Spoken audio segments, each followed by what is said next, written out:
Hey everyone, welcome to Walk the Blues Essentials. Hopefully I didn't blow your head off too much with that track. It was a bit loud when it started.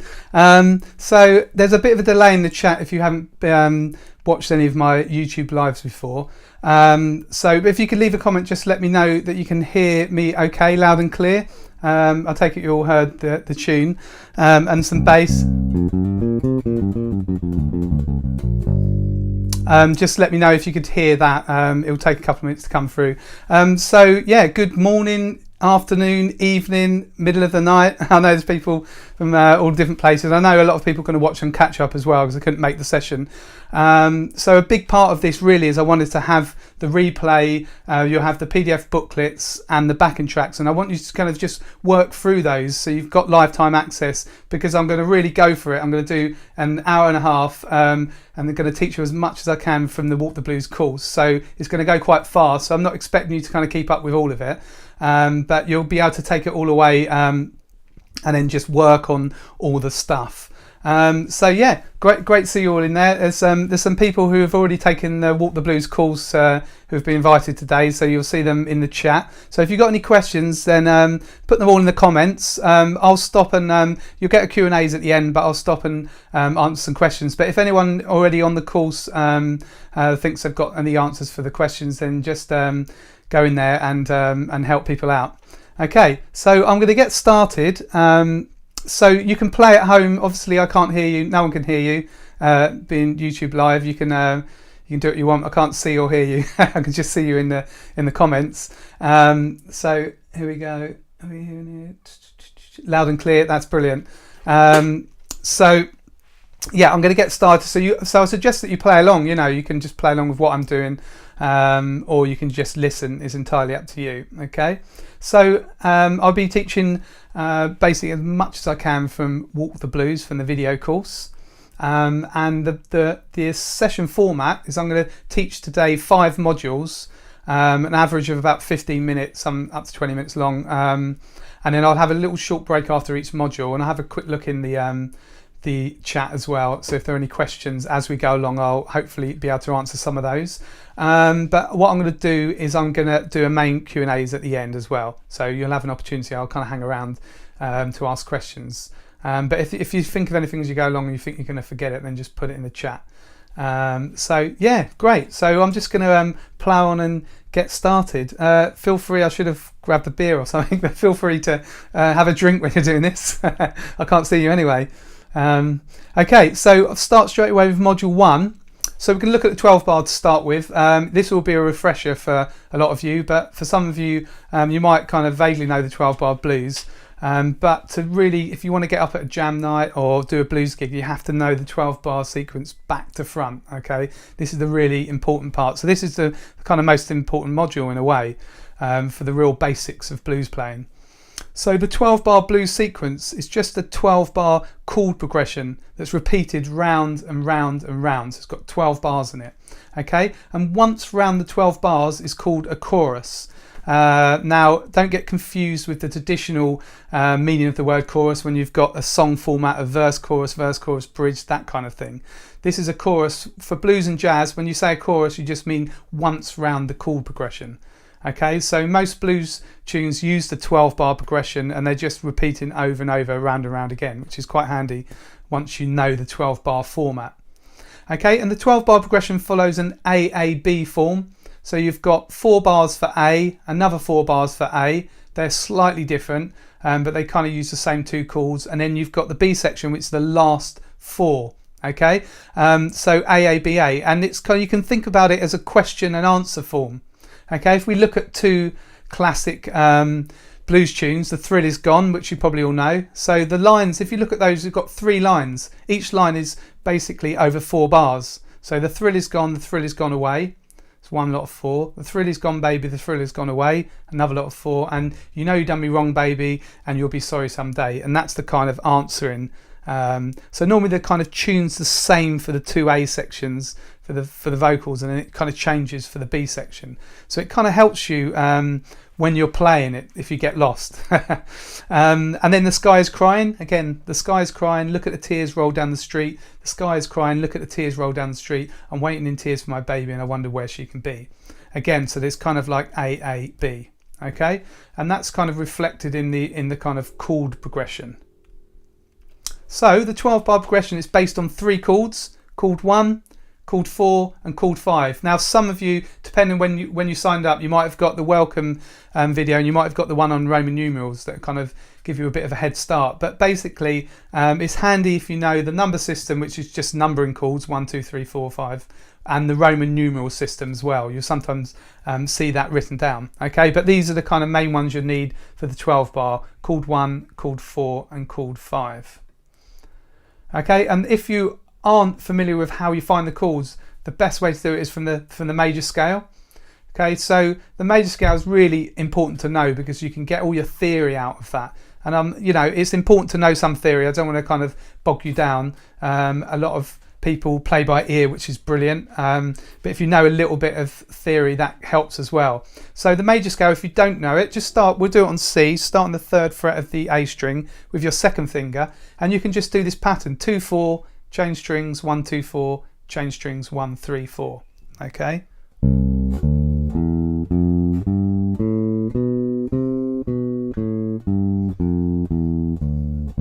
And once you know that pattern, you can start anyway. You can start on A.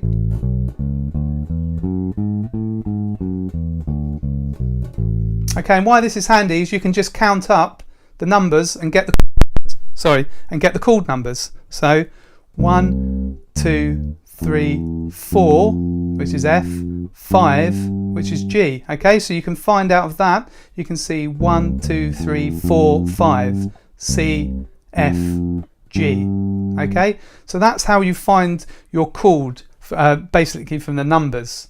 Okay, so for the 12-bar, it's really important just to get these fretboard shapes are really, really important because they're your chord 1. If you look at the top fretboard shape, chord 1, chord 4 and chord 5. Okay, so that's when we can build riffs over these 3 chords, these root notes. So you'd start your riff on 3 of these separate root notes. Okay, plug that into the 12-bar sequence, and then you've got once round the chorus. Okay, I'll explain a bit more about that as we go through. And then the second diagram, sometimes depending where you're playing the root note, you can play chord 4 and 5 lower. So F, G, okay, C, F, G, 1, 4, 5. Okay, so the F and the G are an octave lower, 8 notes lower. So the top diagram, 1, 4, 5, 1, 4, 5. Now if we did a 1, 4, 5 in G, you'd be G, C, D. Now you can't play, unless you've got a 5 string, you can't play the C and D lower. So in some cases you can't, okay? But these patterns are really, really good to learn. Okay, so this is the progression. So if you remember, so you've got a bar of chord 1, a bar of chord 4, 2 bars of chord 1, 2 bars of chord 4, 2 bars of chord 1, a bar of chord 5, a bar of chord 4, a bar of chord 1 and a bar of chord 5. Now there's a more basic 12 bar where you don't go to chord 4 in the 2nd bar. I'll just chat about that in a minute. But this is a kind of standard 12 bar progression. Now if we put these into the key of C, we've got these chords. So we've got C, F, C, C, F, F, C, C, G, F, C, G. Okay, so if you can think about the numbers, start from C, chord 1, chord 4, chord 1, chord 1, chord 4, chord 4, chord 1, chord 1. Last line, chord 5, chord 4, chord 1, chord 5. Okay, now we can play those Fs and Gs lower. It's entirely up to you. So when you see a kind of chord progression, you can just choose. You know, if you're playing it lower, you're going to get a lower, more sort of bassy sound. And if you play it higher, it's going to be slightly lighter. So it's completely up to you. Okay, and it depends what key you're in. Some situations, there's an obvious choice for that, where you play it, what octave you play it. Okay, so as I said, if you don't always go to chord 4 in the 2nd bar. So if you do, it's called the quick 4 change, okay, because it changes to chord 4 quickly rather than the 2nd line. Okay, so some progressions would just be 4 bars of C. Okay, if you're at a gig or if you're at a jam night, sometimes you walk up on stage, someone might say, oh, we're doing a blues in G, and they might say use the quick 4. They might not, in which case you just have to listen the first time round to like the guitarist or keyboard player or the piano player and just work out, are they going to chord 4 or not. Now you do get some tunes like Crossroads, Cream Crossroads, where they kind of don't use the quick 4 for the vocals, I think I'm right here, and then in the solos they do. So there's some songs use a kind of a mixture. Okay, so that's what the quick 4 change is. If anyone ever says it to you, you know what it is now. It's going to chord 4 in the second bar. And at the end here, that's chord 5, that G. So sometimes it stays on 2 bars of C. Okay, and often there's a turnaround. So a turnaround is just how you kind of finish the chorus and get back into the next chorus. So often there's a turnaround, but it's quite usual to have chord 5 here. Okay. So I'm just going to play you a quick snapshot of a guitarist doing a kind of old school 12 bar. He's not using the quick 4 or chord 5 in the last bar. So just have a little look at this.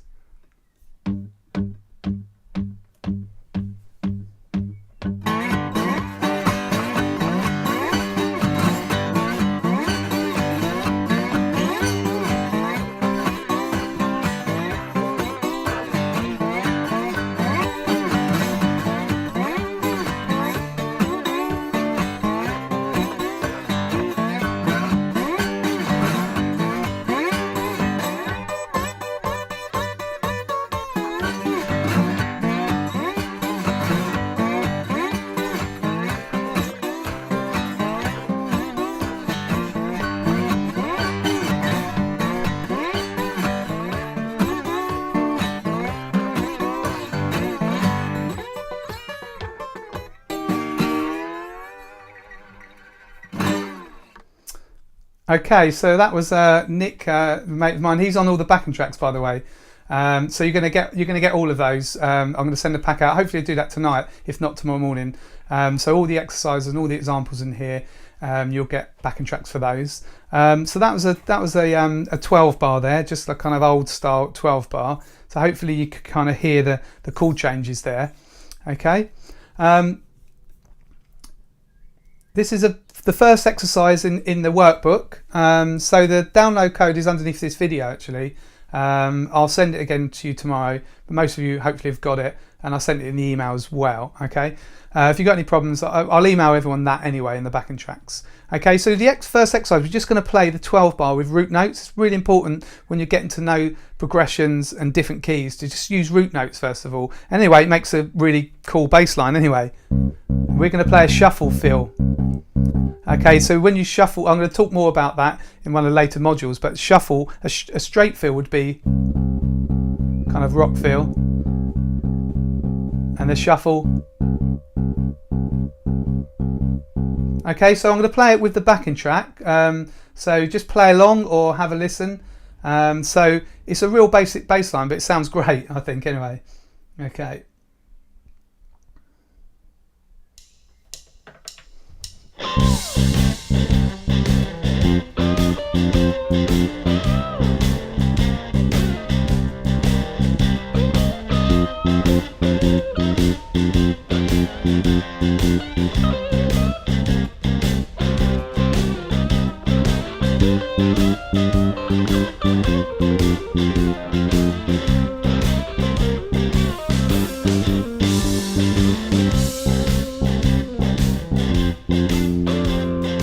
Okay, so when you're playing the exercise, just try and really lay it down, just really lock in with the backing track. So that's quite an effective bass line, and in a lot of situations, just playing blues tracks, you would just play a nice shuffle groove like that, and then kind of break out into some walking lines or some riffs maybe later on underneath the solos. But don't be afraid when you're doing a jam night just to kind of lay root notes down.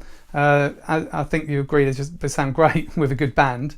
Okay, so this was going to F and G above C, so higher, and this exercise 2, you're dropping down below.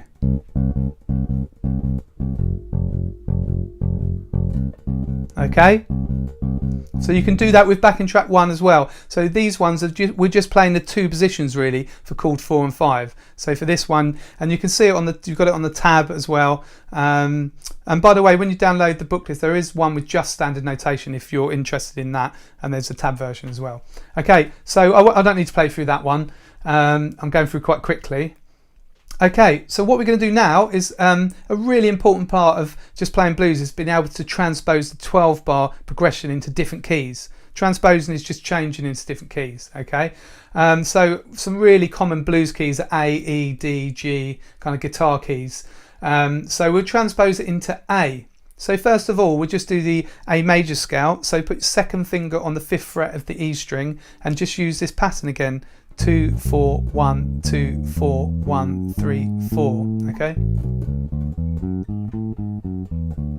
And then we can just get our chords there. 1, 2, 3, 4, which is D, 5, which is E, okay? So we just know 1, 4, 5, okay? And it's exactly the same pattern if you just look at the A, D and the E as we looked at for the C, okay? So once you start learning these patterns, it's great on the bass. You can just take them around the bass just by numbers and patterns, which is, it's great to learn all the notes, but also patterns are really, really useful for riffs and when playing different progressions and when transposing. Okay, so this is the progression in A. So we've just got chord 1, chord 4, chord 1, chord 1, chord 4, chord 4, chord 1, chord 1, 5, 4, 1, 4. Okay. So to practice that, you've got the track. I'll just play a little bit of that. So this will sound different. It's still got shuffle feel, but it's in the key of A.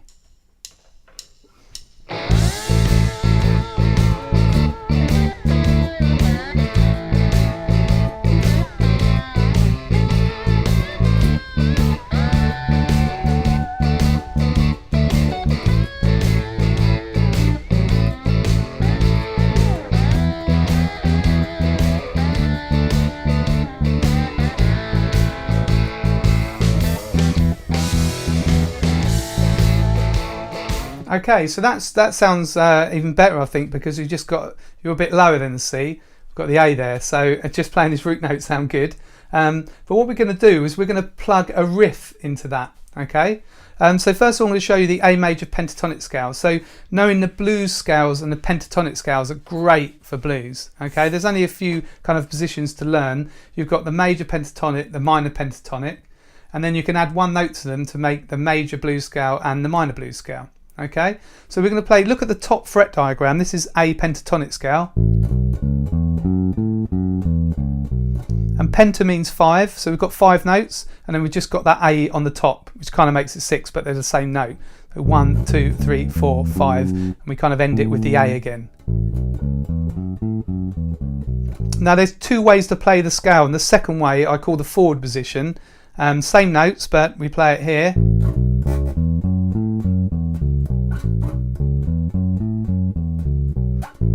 Okay, so you can just try that slowly. So this one's kind of more useful if you're going to slide for some riffs, because it's kind of harder to slide to that F sharp if you do it on the top fret diagram. So I kind of bass lines, you kind of play in that position. If you're doing any fills and licks, they're kind of generally easier in the forward position. So they're your kind of 2 positions for the pentatonic scale. And again, once you know them on A, you can play them anywhere on any root note. Okay, so we're going to get a riff out of that pentatonic. So we've got this riff here. Okay, so that's, remember the pentatonic notes? We're missing out the 2nd and 3rd, and we're playing the 4th and the 5th. Okay, and you can, it's quite nice if you slide slightly into that 2nd note, the F sharp.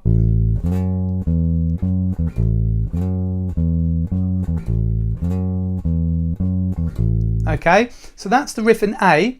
Now all we need to do is we just need to start that riff on A, D and E, and then we can play the whole 12 bar. Okay, so that's the kind of system really when you're playing blues, is that you basically come up with different riffs and then just plugging it into the 12 bar. So that's on D, so you just start this time on D, on the 5th fret of the A string. Okay, and if we want to do it on E, just start 2 frets up from D. Okay, so just get used to playing those patterns there. A, D, E. Okay, and this has still got a swing feel, so those last 2 8th notes. Instead of that would be straight. Okay, so that's got a kind of shuffle feel to it. Okay, and then we're going to put a turnaround in. So you probably heard on the previous backing track that there's a kind of the guitarist doing a bit of a turnaround. So here, this one. So this is in the last bar. Okay, A, D, D sharp, E, and that E is a push. You're playing it just before the third beat. Okay, and you're kind of pushing with the band, the drummer and the guitarist there. Okay, so that's the turnaround that we're going to use. So I've put them all into an exercise. So you remember, you're just moving the riff around and doing a turnaround at the end. So I'll just play that to backing track 2.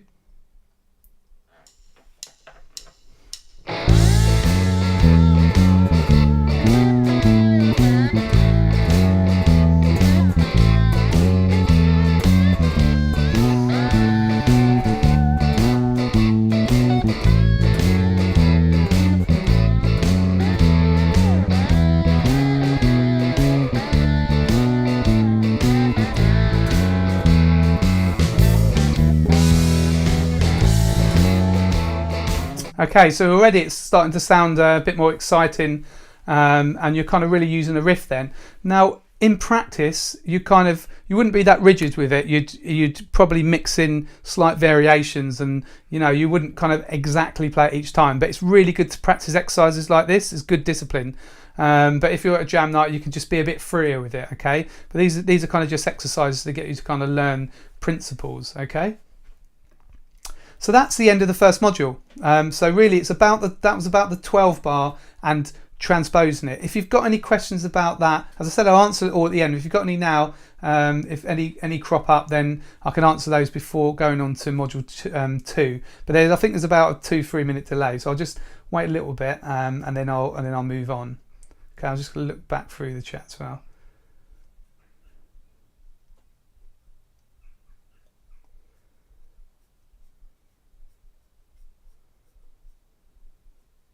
So yeah, I'll carry on, but as we get near the end of the next module, you can start putting in questions that you might have. Okay, so on to module 2, and we're going to look at the straight feel. So we played that with the shuffle feel before, and the straight feel we just play even 8th notes. Okay, and we're going to look at The Thrill Is Gone by B.B. King, one of my all-time favourite blues tunes. I just love it, the simplicity of it, and it's just a great tune. So I've made up backing tracks for these tunes, copyright reasons really. So I've called this Thrill backing track. Okay, so when you get the pack, this will be on there labelled.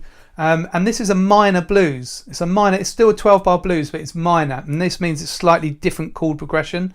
So minor blues are different, okay? But it's in B minor, which is the same key as the original. So what you learn here, you can play with the original track. It's got Jerry Drummond on bass duties. It's a fantastic player. Really kind of laying it down for this. So, minor blues progressions. The minor blues often still follow the 12 bar progressions, but are different in bars 9 and 10. Okay, and minor blues usually have a simpler chord progression, meaning they sometimes don't have chord 5 in the last bar, and they often don't go to the quick 4 as well in bar 2. Okay, so when The Thrill Is Gone came out, it was so popular that a lot of blues tunes came out afterwards that use exactly the same progression. And even the jazz blues, the minor jazz blues, uses this progression, actually, kind of Coltrane tunes. If anyone, I think a couple of people here on the jazz course, the minor blues uses The Thrill Is Gone changes. Okay, it's so popular. Okay, and I'll explain what the changes are. Okay, so if we look here, we've got chord 1, for 4 bars, no quick 4 change. We've got chord 4 and then chord 1. So the first 8 bars are exactly the same as a major blues, but where it changes is the last line. So we've got a flat 6th chord, and then we've got a 5 chord, and then 2 1s. Okay, so there's no kind of chord 5, chord 4 at the beginning of that line. It's a flat 6. Okay, sounds scary, but it's not really.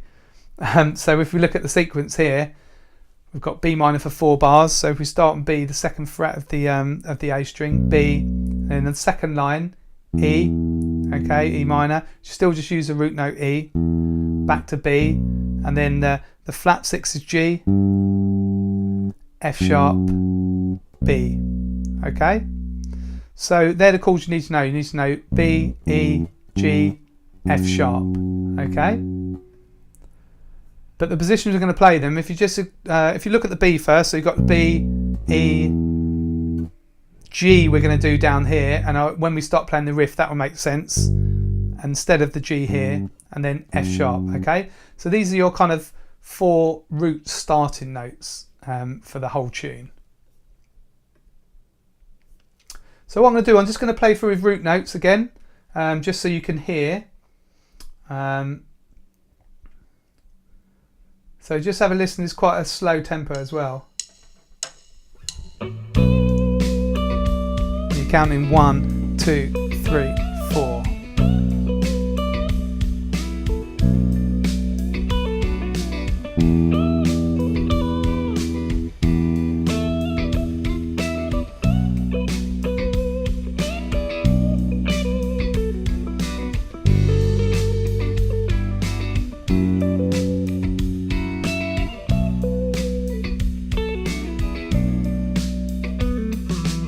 And they're really nice changes. I really like that flat 6 chord, that G. It's fantastic.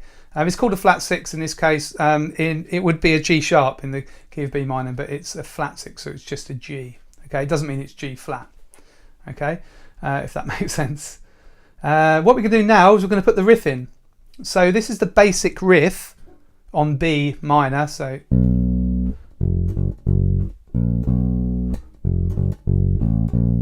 Okay, sometimes there's 2 Bs at the start.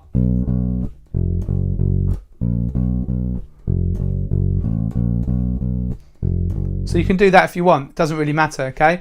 And the thing about Thrill Is Gone is it's just this really repetitive bass line that's got a few variations, but really just laying down this repetitive bass line, and that's kind of one of the things I really like about it actually. There's not too much you can do with it, okay?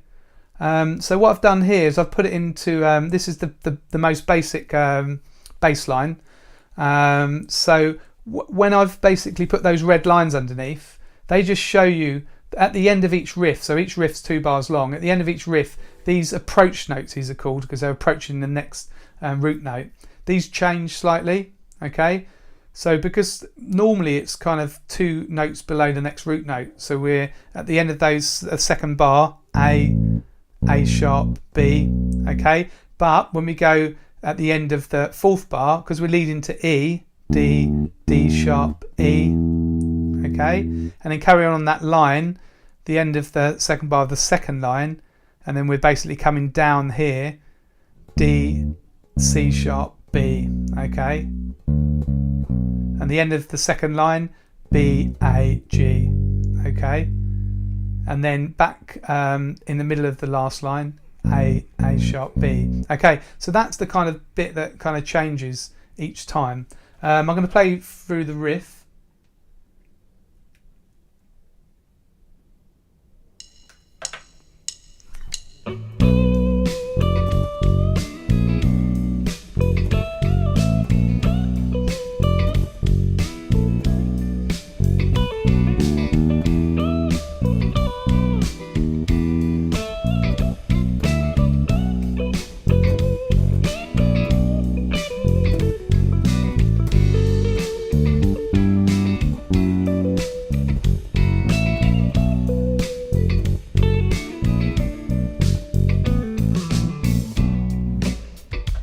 Okay, and you might have noticed that I play some short notes at the end.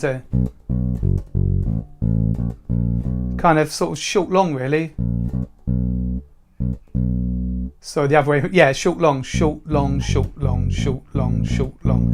And that's called articulation. So that's something to think about when you're playing. It's like, how are you playing? Are you playing notes short or long? There's no hard and fast rule. That kind of just feels right to me there. Okay, but when you're playing the first beat of each bar, make sure that you take that note off. There's a little bit of air before you play the F. So off, off, off. It just makes the bass line a bit more pokey, kind of gives it a bit more of a groove really.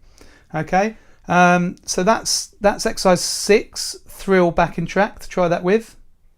Okay, and then exercise 7, I'm going to play this through for you. So it's too large to really put on the screen, but you've got it in your workbook. So I'm just going to play through the whole bass line. So what I want you to listen to, I'm just putting all the variations in that basically Jerry Jamott that I heard kind of him doing on the recording. So I'm keeping the basic groove the same, but putting in lots of variations.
Okay, so you get the idea from that. So hopefully you kind of heard that you've got to play this riff. It's really iconic. Okay, people expect to hear it, but the little variations really kind of make it a bit more interesting. But you're basically laying this riff down. So there's certain blues tunes that you've got to play the original bass line or close to it.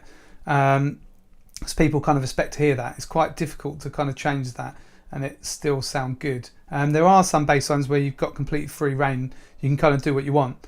But there's some classics that you kind of really need to play it. I'd say this was probably one of them.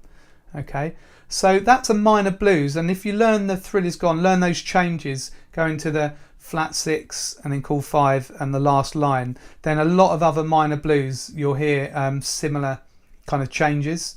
So this is the most popular minor blues, I'd say. Okay. So that's the end of module 2. Okay, so I'll just move straight on now to module 3.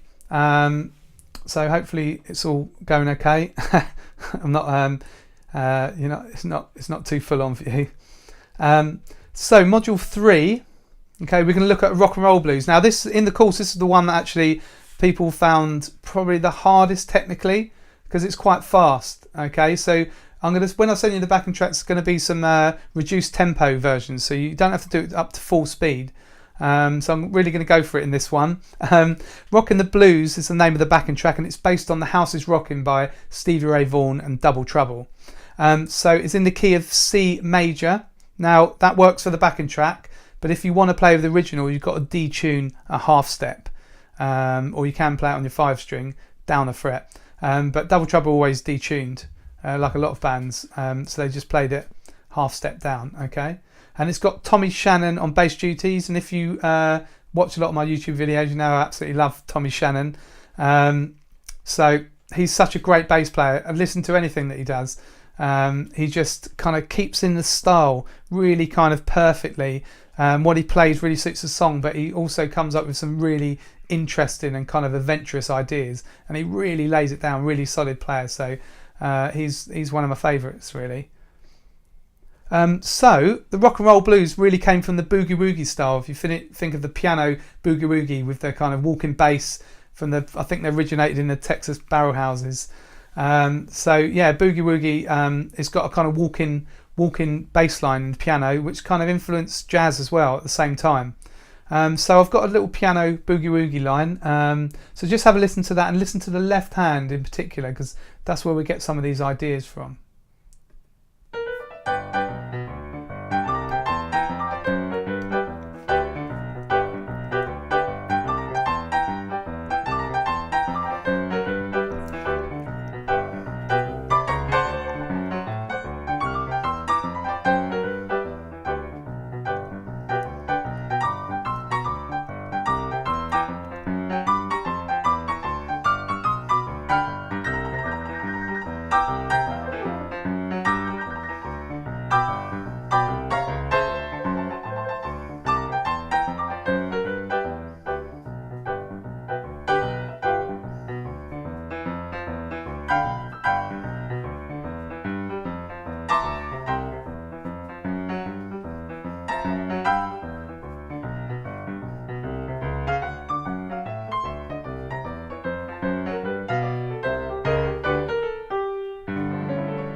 So yeah, that's great. That's a mate of mine playing. He actually plays on the this backing track, The House is Rocking. So you've probably heard some real classic bass lines there, blues bass lines. So what I've done is I've written just the left hand out of the first chorus. Just have a listen. I'll just play it through. Have a listen to kind of the different patterns.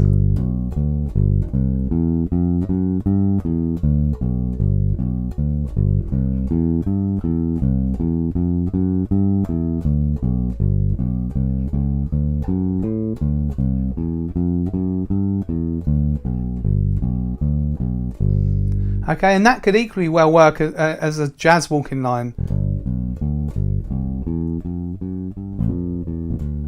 Okay, so that's kind of where both of these kind of blues and jazz kind of came out of this boogie woogie piano. Okay, so just try that just out of just for fun. I've worked out that anything that I kind of play from the computer and not via my MP3 player is out of time if I play with it on YouTube Live for some reason. Someone let me know that on the last one. It doesn't sync up correctly, so I can't play along with the piano bit here. But try that yourself. Okay, so the G major pentatonic scale. We looked at the A, I think it was the A pentatonic scale. So the G, we're going to use this for this module, okay? Okay, not in the forward position, in this position. Okay, so that's the G pentatonic scale. And we've got this kind of pattern here. That's one of the patterns I heard on the piano line. So that's a real classic, kind of one of the first kind of sort of walking bass line, blues line that you probably learned. So that's root, third, fifth, sixth and flat 7. And it's also missing out the second note, the pentatonic, with that added flat 7. Okay, so whatever way you want to look at it, that's the kind of pattern. Okay, now that's in G because the piano line was in G. So what we're going to do, because House is Rocking is in C, so we're going to change that, put that riff into C. So just start on the C, same pattern. Okay, just play that kind of riff around.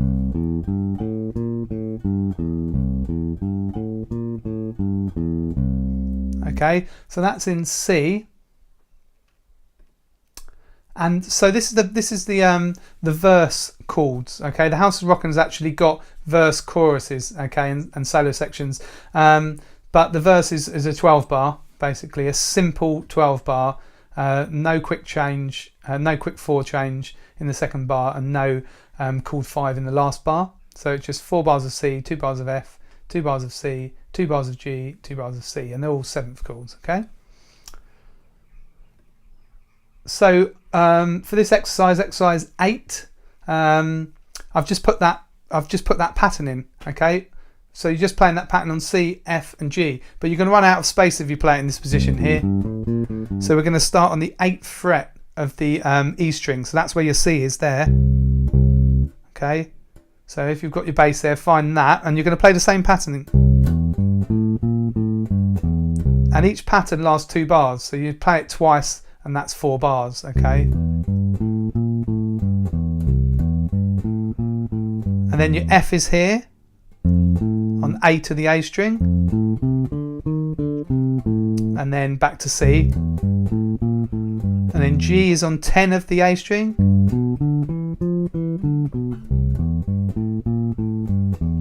okay. And in the backing track pack, what I've done for this one, you've got the whole Rockin' the Blues backing track, and then also I've split some of the other ones into just verse, chorus and solo, so you've got a few choices there when you're playing the exercises. So when you look at the exercise, just look at what the backing track says. So this one's Rockin' the Blues verse, okay.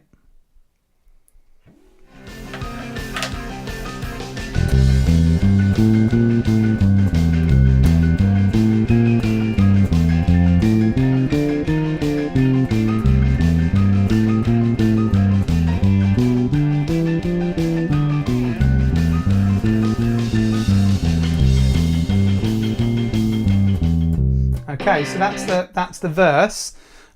So just run through that, and as I said, make sure you start on the 8th fret, start the C there, okay? And you're going to run out of strings when you start playing the C, the F and the G riff, okay? So what we want to do to get nearer to the original, we start putting some extra 8th notes in. So we've got the same pattern, but you've got some 8ths, you know, you're doubling up on the C, and then you're coming back down to the G there.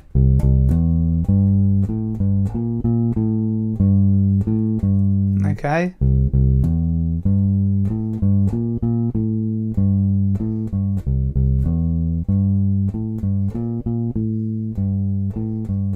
And the real killer about this piece is it's just fast, okay, when you hear me playing with these backing tracks. But remember, you've got the slowed down version as well, okay? But it's really effective with these 8th notes. And when Tommy Shannon plays it, he kind of varies where he's putting these 8th notes. But this is the kind of general thing that he kind of plays. Okay, I'll show you that with the backing track. So the same one.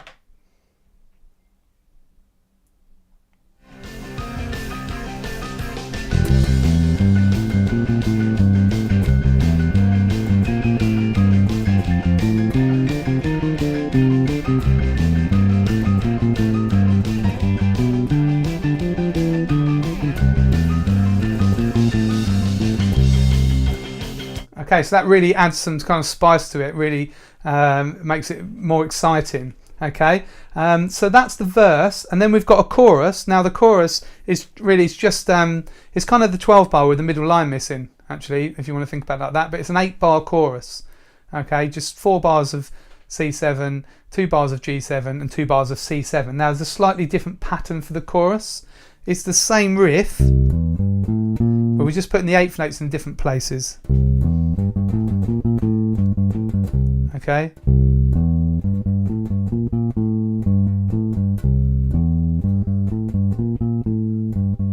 Up to speed.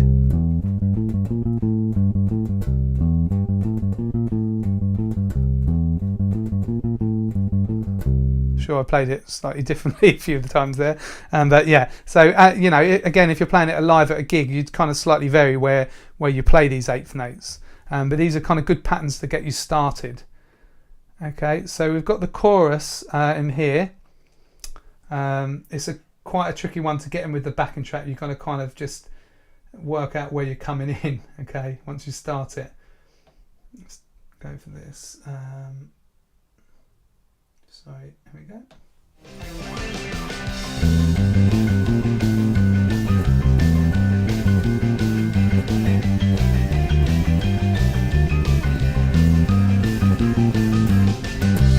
Okay, and I think maybe I forgot to show you the G bit. Here we go. Oh yeah, so there's the G riff. Okay, it's slightly differently here, different. I mean, you can play the whole chorus down here, starting on the 3rd fret, and then this G7 bit. Okay, That's a slightly different riff there. Okay, so I'll just show you the whole chorus.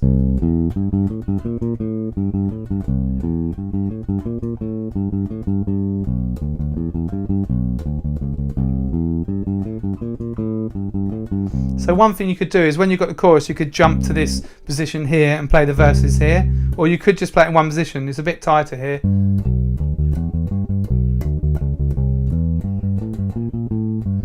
If you wanted to stay in one position, you could kind of play it in that part of the bass. So I'll just do that one properly.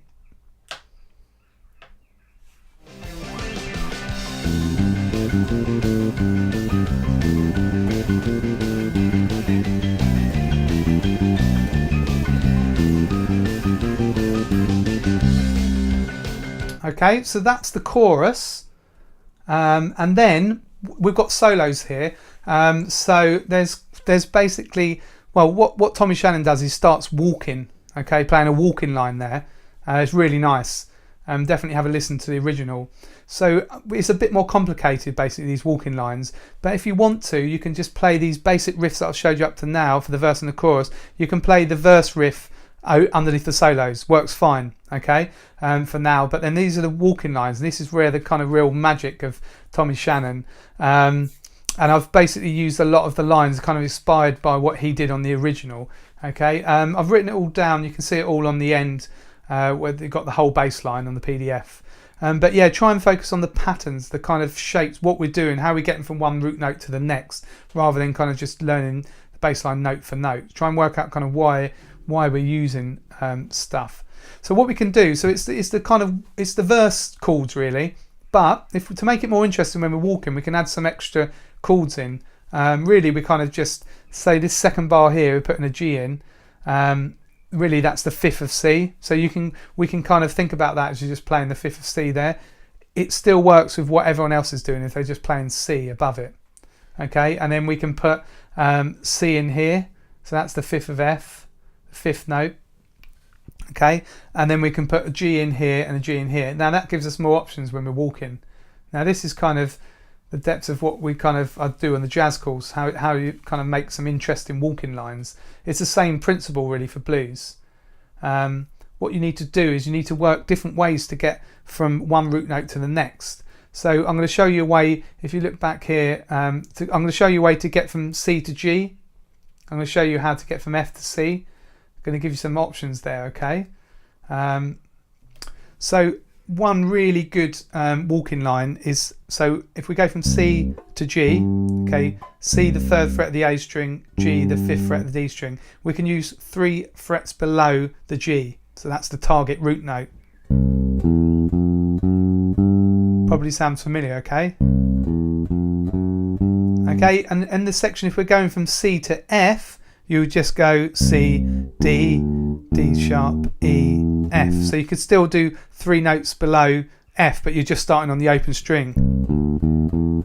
Okay, or C, G. Okay, and look at the second one, F7 to C7. What we're doing, we're starting on F, and we've got to end up on C. Now we can start on F, and then we can do the 3 notes below C. Okay. Now these patterns always work. Major, minor keys doesn't really matter, okay?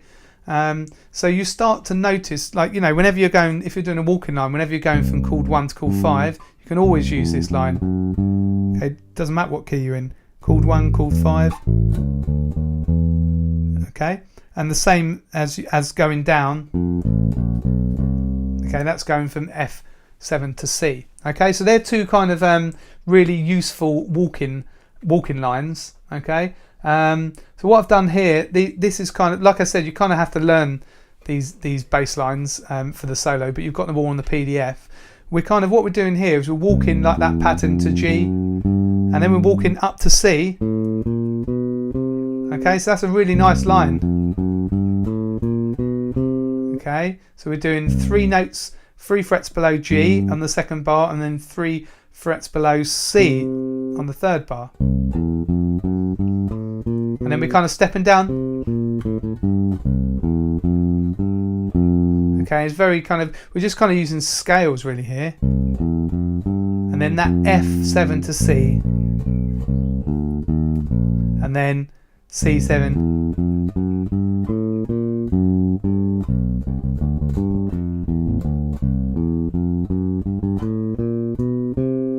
Okay, again we're walking up. That is the last two bars, and then we'd kind of end up on high C there. Okay, so I'm going to play that through just so you can hear it. So remember, it kind of stays the same, the chord. We've got C7, but we're going to G there, and we're coming back to C. Okay, so we've got some different lines and different things going on there. So I'll play, this is Rockin' the Blues solo. So you've got a solo backing track, okay?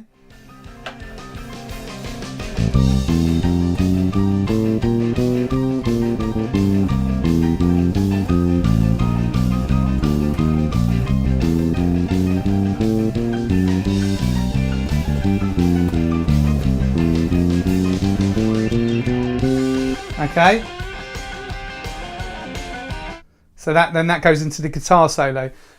So yeah, this is quite a fairly advanced line, but hopefully what you can do is in your own time you can pick it apart and try and work out. What I suggest you do is write down the root notes at the start of each bar: C, G, C, C, F, C, C, G, G, G, C, G. Okay.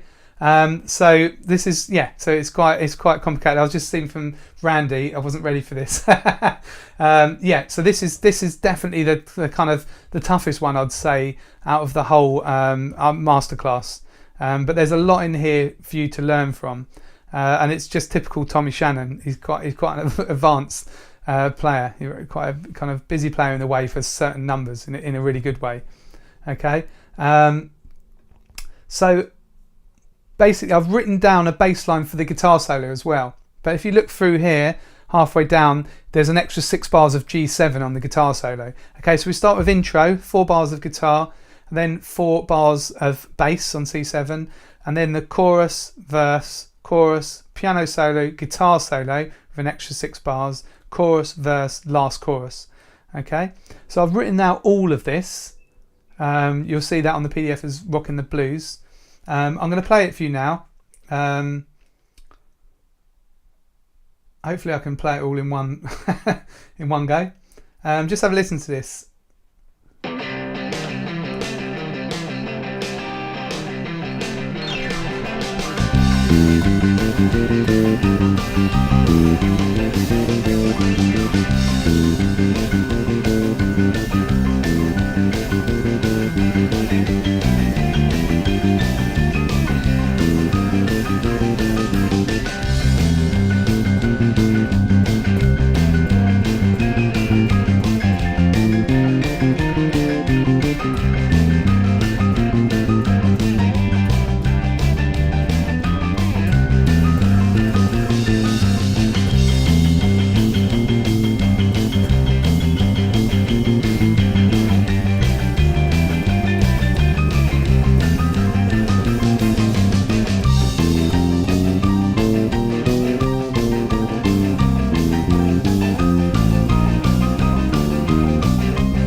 I was getting into that, but I thought I'd stop there. I was just going to run out of time. So yeah, don't worry too much if that is a bit overwhelming, that one. That's definitely the hardest one sort of in the video course, and lots of people kind of commented on that saying, oh, I just can't play this one. So it's a tough one, but it's funny because it's kind of boogie or rock and roll, kind of sounds easy. It's got some real kind of, you know, sort of generic sort of blues lines. It's not the walking bit, but the other bit. but it's probably it's really fast, so it's quite tricky, quite technical to play. But hopefully, you know, you can look at that and learn a bit from that. And as I said, you don't have to do the walking lines under the solos. You can just play the verse riffs there. Okay. So yeah, it was a fun number. That quite like that one. So that's the end of module 3. Yeah, thanks for all the comments there. So that is a cool number.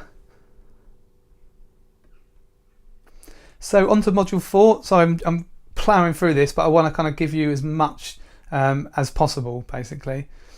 So we can look at the shuffle feel. So we looked at that module 1, kind of instead of it's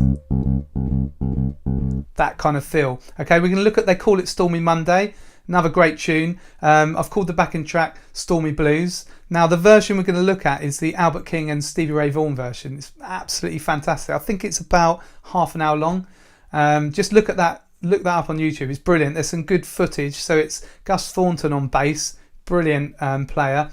It's well respected player still now. I think he's still playing. I think he's in St. Louis. But anyway, there's some footage of him. There's some great, really nice kind of banter going on with Albert King and Stevie Ray. So that live version starts in G flat, and then they just change to A flat halfway through on cue after about kind of maybe 20 minutes. I think Albert King says something like, "Oh, original key," and then they just go into it. So I've kept the backing track in A flat. Okay. And the interesting thing is it's really two bass lines. It kind of changes halfway through. It's kind of two completely separate riffs. So I'm going to show you both the riffs. First of all, I'll talk about the shuffle feel. So the difference between the straight and the shuffle feel is the way that we play the eighth notes. Okay, the eighth notes are even when we play the straight feel blues, but they are not even in the shuffle feel. So this kind of here.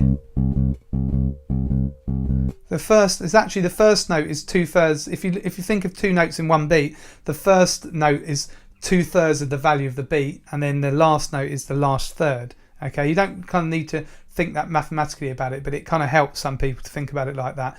And that's the kind of, and then you can play that first note long or short, or that's a kind of heavier shuffle feel. I'm just going to play. Have I got any shuffled drums? No, I haven't. I was going to play you a shuffle beat, but you'll hear it in the backing track. So if we notate it in 12/8 time, it's like 1 2 3 1 2 3. That's on D's actually. So 1 2 3 1 2 3 1 2 3 1 2 3 1 2 3, or short. Now it gives some people trouble, the shuffle feel initially, for some reason. So it might help to see it kind of written down with the counting.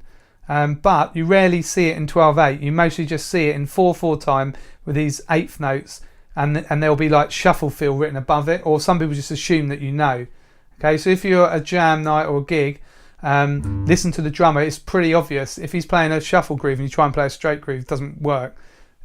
So it's kind of just, and so if you're not sure, just listen to some different numbers and listen to some drum beats, and see if you can kind of really hear that. So dum dum dum dum dum dum dum dum dum, that kind of feel. Okay, that's the shuffle feel.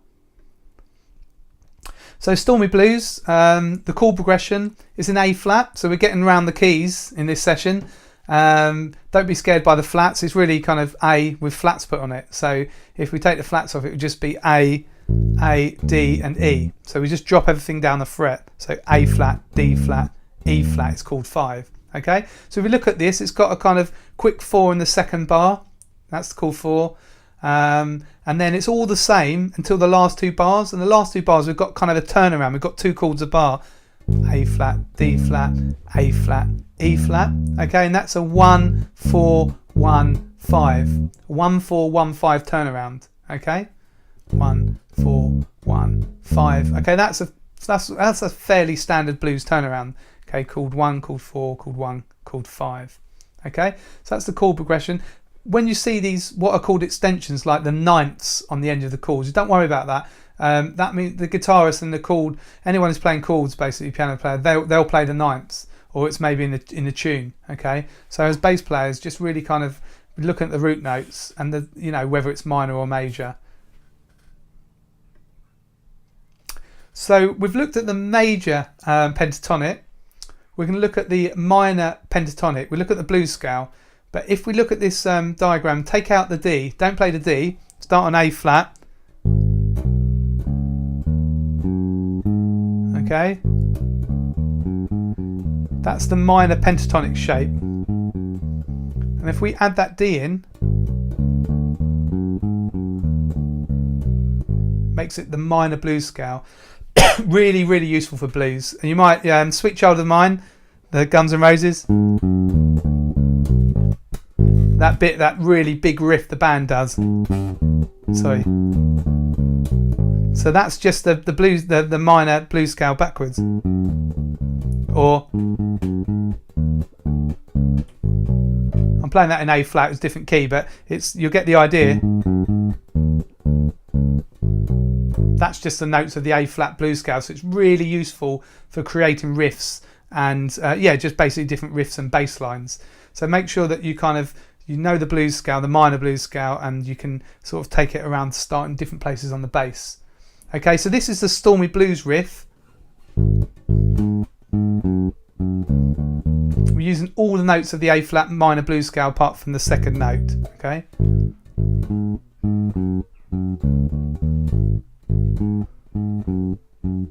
An absolute classic riff. I think this was when I used to do blues jams in the kind of whenever it was in the late 80s, early 90s, when I first playing. I'm sure this is the first blues riff I learned. It sounds so great in the in the actual tune. Okay, so we just take that riff up to D flat. So start on the A string. Okay, and then E flat. Move along 2 frets. Okay, so that's just playing it on A flat. Then you'd have to play it on D and then E flat. Sorry, D flat. So A flat, D flat, E flat. Okay, 1, 4, 5. All right, and then there's a particular thing on this tune. There's a really nice turnaround. You know, I told you those chords 1, chord 4, chord 1, chord 5. There's this really nice turnaround.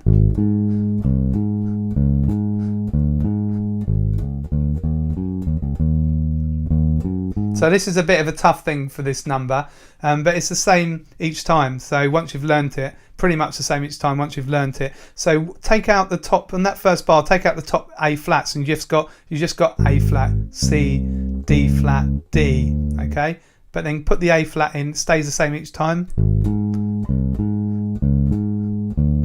And the pattern is 1, 2, 3, 1, 2, 3, 1, 2, 3, 1, 2, 3. Okay, 1, 2, 3, 1, 2, 3, 1, 3, 1, 2, 3. So I use my little finger on the high A flat, and I use my first finger, second finger, third finger. Okay. You could use that as well. 1, 1, 1, 2, whatever. There's no kind of set way to play that. And then we've got this riff here.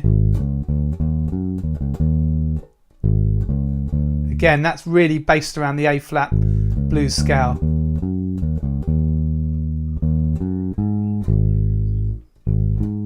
Okay, so I'll leave you to work that out in your own time, that turnaround. So I suggest that, get the riff and then get the turnaround and then try and put it into the exercise, okay? So exercise 12, I'll just play for a little bit of this. Sorry. MP3 player doesn't want to turn on. Okay, now we've got it.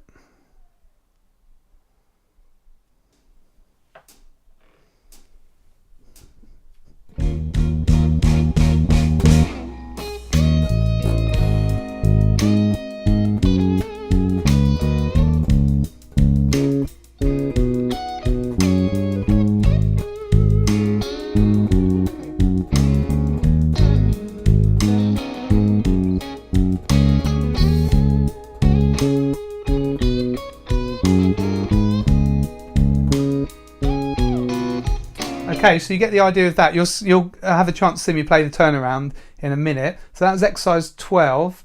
and then, as I said, there's a completely different riff, so it changes. Okay, so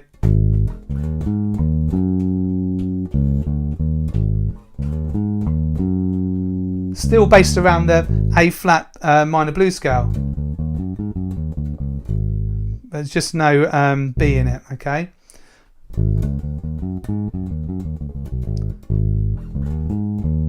So it's a bit of a tricky slide here. What I do is I slide with my third finger and then play my little finger on the high A flat. Now some people will slide and kind of bar it. Now that kind of works, but I find that the E flat rings a little bit. You can do that. See here, there. Okay, you have to be a bit more careful, but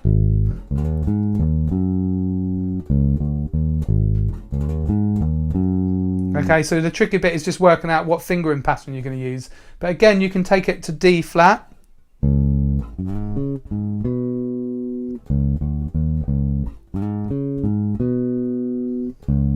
And when you play D flat, these last three notes stay the same as the A flat. And then E flat.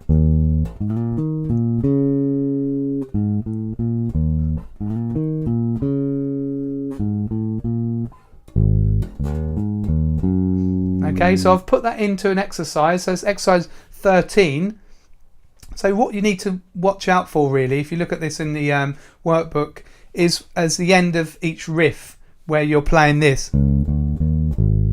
Okay, it kind of changes each time, so it doesn't stay the same. So have a listen to me actually playing through a little bit of this.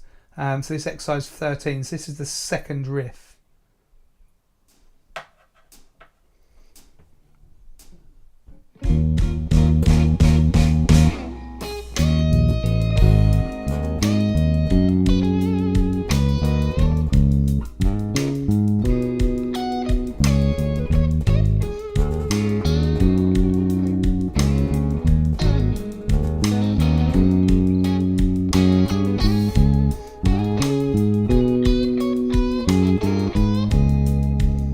Okay, so you can hear that's the second riff.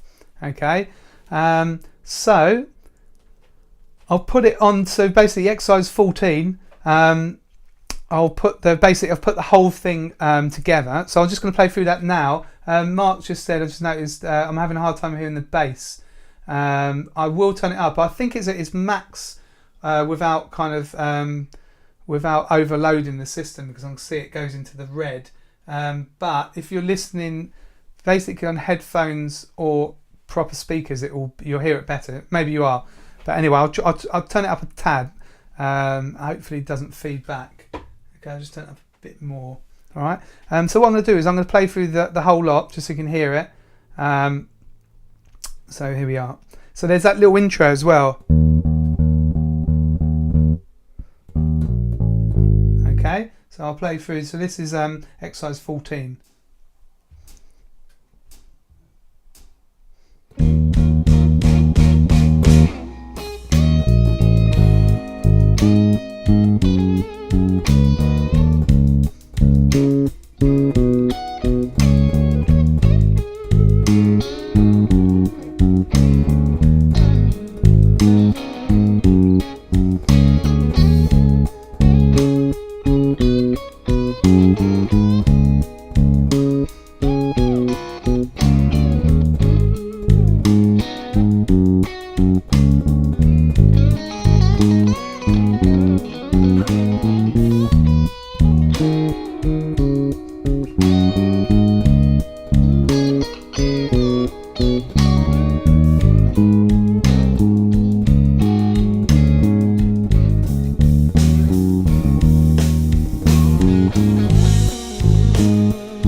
Okay, there you are.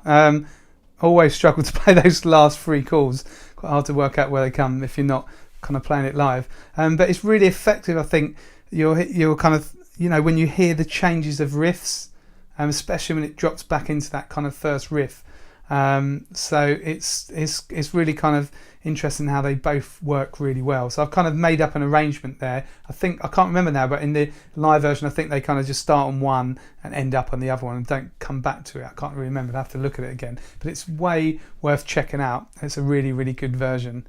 Okay, so hopefully everyone's kind of hearing bass now. That's great. Nice one, Mark. Okay. So yeah, that's a really Floyd. It's a really nice groove. That really enjoy that one. So I think that's the end of module 4. So I'm doing all right. I've got 15 minutes to get the last module in. Okay, so module 5, and we can look at the slow 12/8 blues. Now it's probably one of my favourite styles. It's where you get like the massive guitar solos, the real kind of sort of soulful, heartfelt solos, the slow 12/8 blues.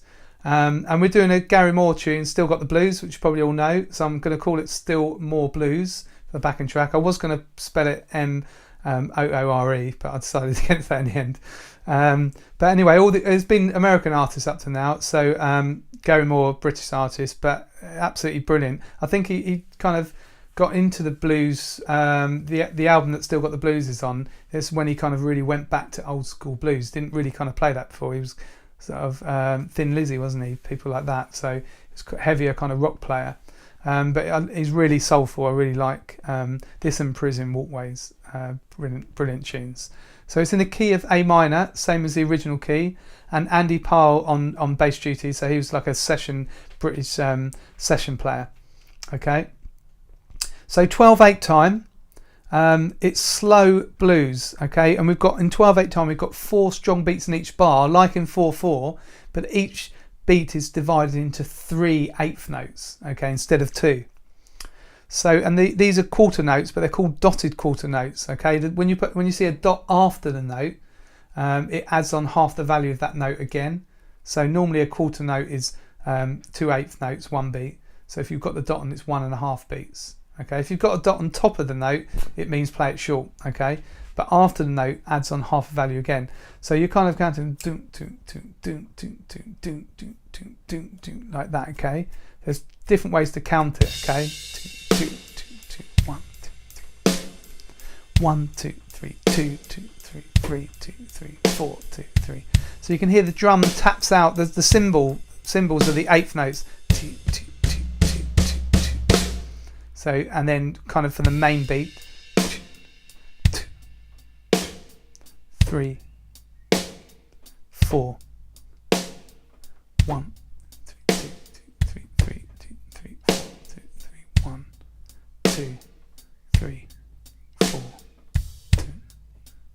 Okay, so when you're playing this style, there's a lot of space, so you really kind of have to listen to the drums, especially if you've got spaces in your bass line. So normally there's a bit of confusing people if you're kind of playing the bass line, you've got a bit of space, like, well, I don't know where to come back in again. So it's the drums really your friend here.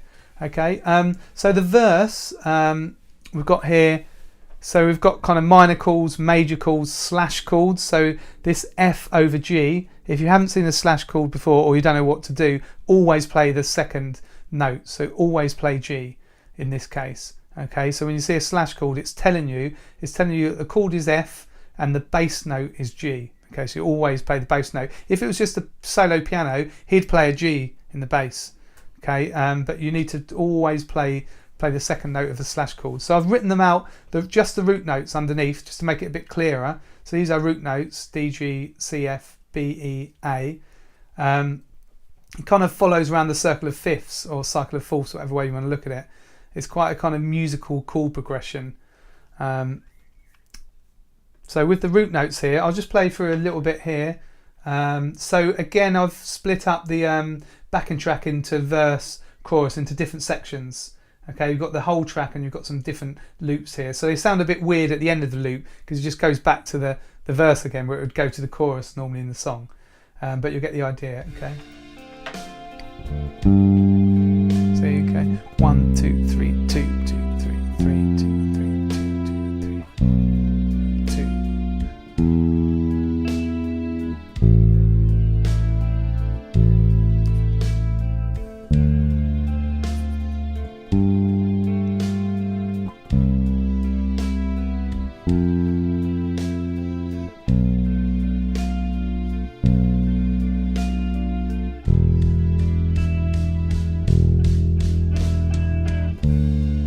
Okay, so that's the very basic root notes. I'm just going to turn up the backing track slightly. So they're the very basic root notes. Okay, so it's good again just to play through those to find out your positions on the bass. And then we've got these kind of little bits of extra notes in there that are kind of from the original bass line. So we kind of start the same.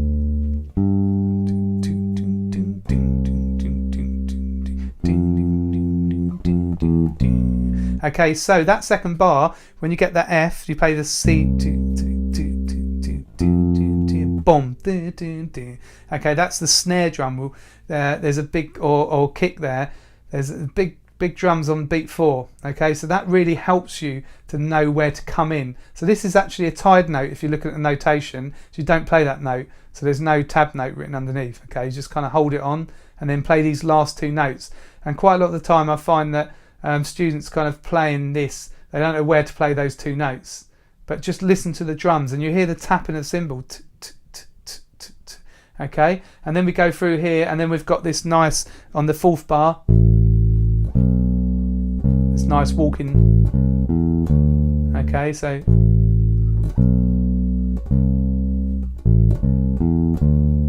okay.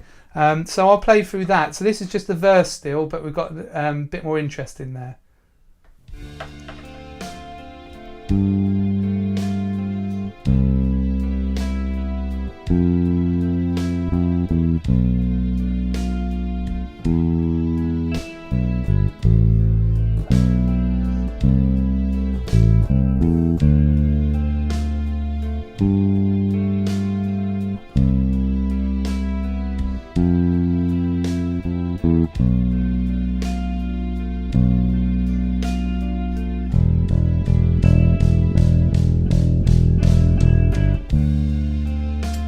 Back to the verse on this loop. Okay, so that's the verse. So you're very much kind of playing slow blues.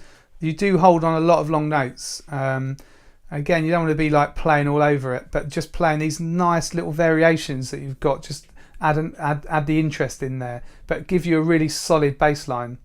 Okay, and then we've got different chords for the chorus. Okay, so we've got A, E, A, D, F, E, A, and then we've got this riff.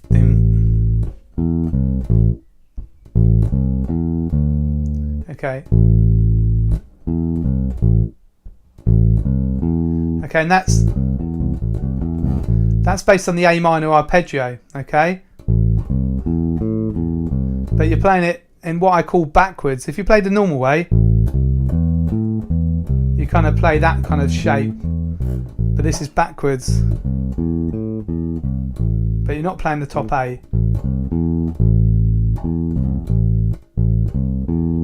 And it will return back to D again. So I'll just play that for you. So you've got to play that last bar is really, again, it's really iconic to the tune. So you kind of got to play that there. And it's actually quite hard to place that because everything stops.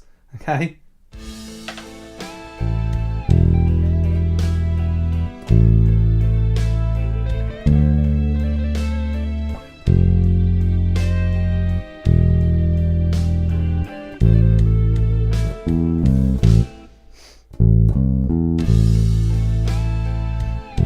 So that's the weird bit. It should return to a D in the real song, but we're just looping this chorus so you can practice that, okay? So everything stops and you've got to try and place those last 3 notes. It's quite tricky again if you're just playing to a backing track. When you're playing live, it's so much easier. You can kind of like just eye contact here and watching what the drummer's doing and when people are coming back in, okay? And then we've got the bridge as well. So there's quite a lot of chord changes in this number. So it's a fairly simple bass line, but quite a lot of chord changes. So good practice for getting around all the different chords. So what I've written down here, that this is the last 4 bars of, I think, the verse before that leads to the bridge. Okay, the bridge we've got, so B, E, and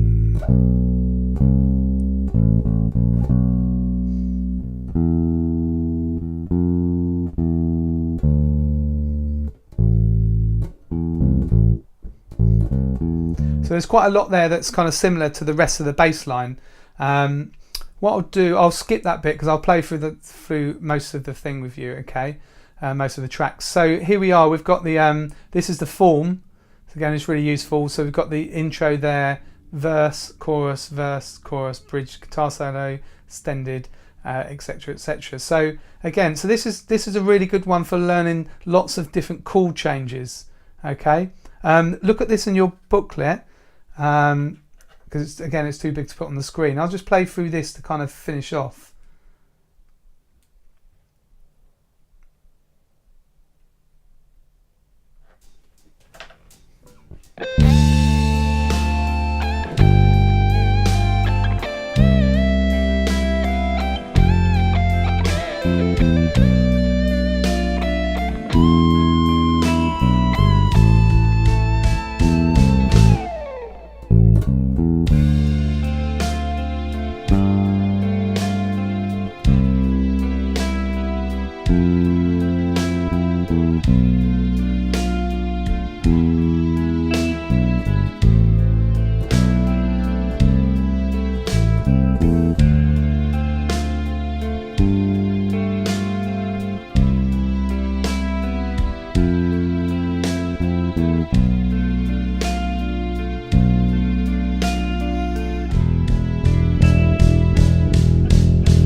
Sorry to cut you off there, Nick's guitar solo, but I thought I'd end it there. So again, it's just about really laying the groove down for these slow 12/8s. There are lots of chord changes in that, some slight variations, but it's really just playing it in time really, and supporting the rest of the band. Okay, so yeah, use that. Look at this one in more detail. There's quite a lot of different sections that you can follow through with the PDF. Okay, so actually it's dead on past, so end of module 5.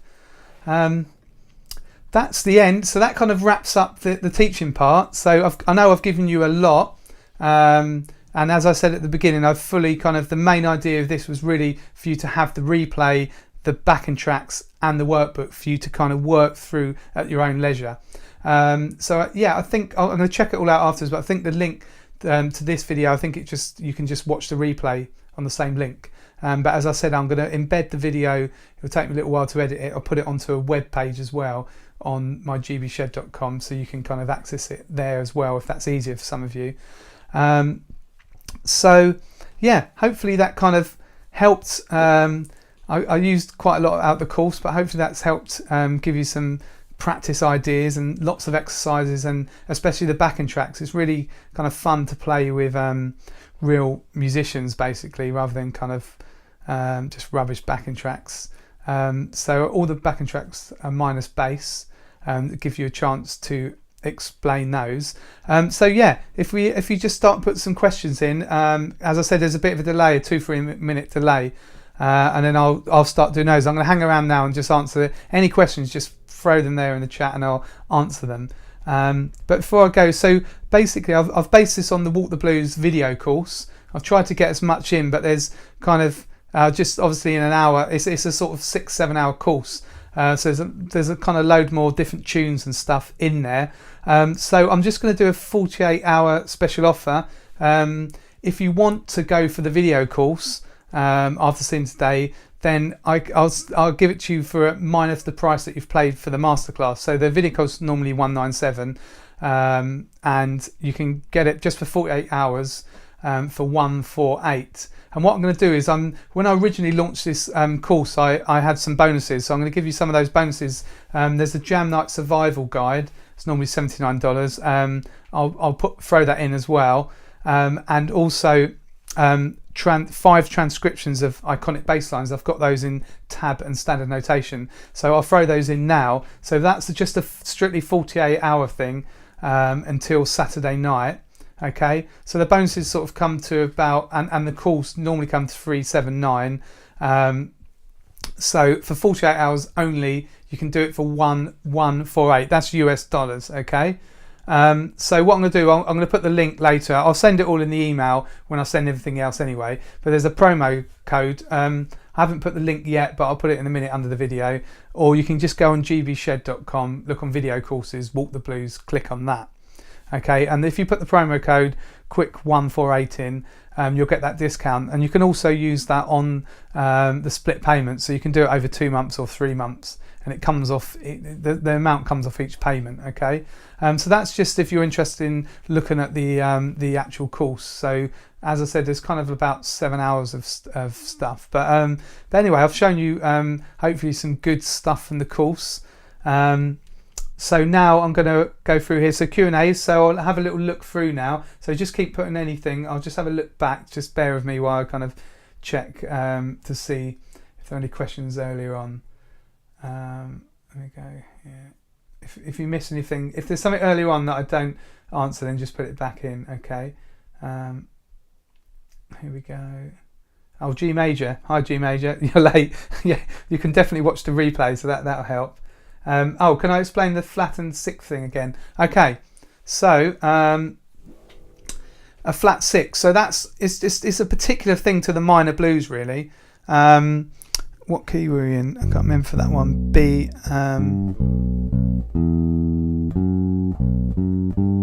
Okay, so in an easier way to explain that, I wonder if it's easier to explain in another key.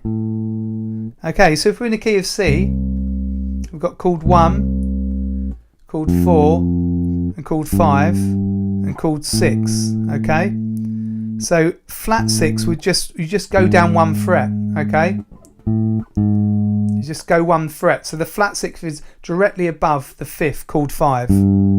Okay, so you'd have 1, 2, 3, 4, 5, 6. Okay, so that would be an A, but the flat 6 would be A flat. Okay, so you just drop it down. So if you're playing whatever key you're playing it in, you just play the flat and sixth 1 fret above the 5 chord. Okay, now it's just a particular thing that kind of works.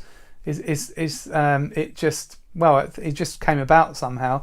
I think in that tune, and it sounds really nice, so everyone kind of uses it. So hopefully that kind of answers that. So yeah, Floyd, awesome. I need to finish the course. So yeah, you've got the actual video course. That's good. Here we go. Love Gary Moore. Yeah. Okay. Oh, there we are. Howie here. Just missed it. Going to watch the replay. That's great. And Mel enjoyed that. Yeah. I haven't finished yet. Yeah, and that's a good thing. I mean, when you have any of the courses that I sell, like this masterclass, the video courses, you just have them for life. So I try not to set them up so you have to be, you have to go through and kind of finish a module every 2 weeks or something. I kind of give you it. So the idea is you kind of come back to it when you've got time, do little bits and come back to it. And you've got all the backing tracks are great as well, just to have those. There's Charles. Know how I'm spending my summer. That's good. Richard, all the backing tracks in the video course. So Mel, are all the backing tracks in the video course? Yeah, these backing tracks that I did today are directly from the video course. So there weren't any new ones for the masterclass. But obviously in the video course we've got other tunes as well. So we've got some more backing tracks. That's Kevin. Looking forward to getting back in the course. That's Martin. Oh, glad you enjoyed it, Martin. And Charity as well. It's great to see some of these names here that I've kind of seen. I know that you've sort of looked at the videos and you've been kind of following me for a while, so it's great to see you on here. That's Paul. What a bargain. Already bought the course. I'm happy. It's good to see you guys here as well. Nice one, Kevin. So you've got that. So I think if there's any questions you've got afterwards, you can always email me or leave a comment below the video, the replay. I might try and put a discussion board on the web page that I do where I embed the replay. Just give me a day or so to get that all together. I'll get the backing tracks together tonight or in the morning. Thanks for all joining me. Thanks a lot, Greg. Give me a lot of work on that's. Hi, Randy. Thanks for that. I'll just hang around a little bit longer. If there's any comments, then I'll kind of answer them. But yeah, thanks for joining me. Hopefully you have got some inspiration. Blues is great. I would probably say it's my favourite style to play. There's a few things we didn't cover, like choices of basses, etc., etc. Just play blues on anything. You don't have to. I like the P bass, but just play it on anything. Just go for it and get involved. So brilliant. So look out for the emails about the backing tracks, everything like that. And I'll just see you all around the shed. Okay, great to see you all.